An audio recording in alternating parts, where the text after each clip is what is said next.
want to go over the Centroid activity with you real quick on how to make a Centroid, and you guys are going to be cutting something out. Cardstock works better than regular paper just because it's a little heavy. You can use cardboard, but I recommend cardstock for this, or construction paper.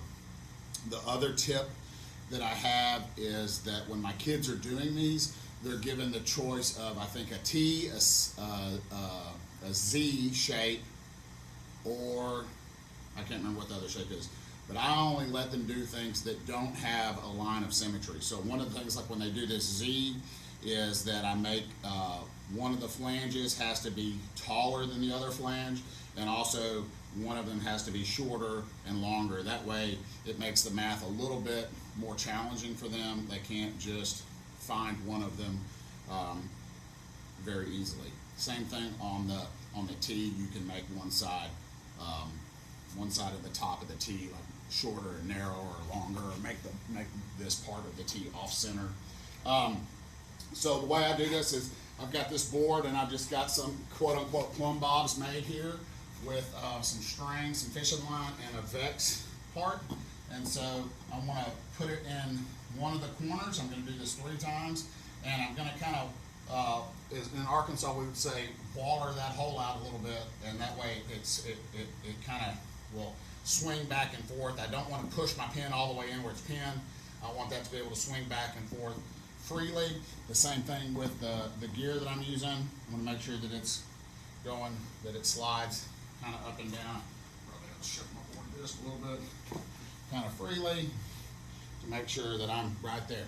Now, I use a highlighter for this next part, and what I really like to do is just come down here and pinch this, and then if I highlight right over that fishing string, it leaves a line, and I'll show you that in a second, right in the middle. So that's a pretty good tip that I found. I'll go to another corner, get it where it swings freely, let it come down. Same thing, plumb bob, let it come down, pinch, highlight, then I'm going to go to another. I need 3 places.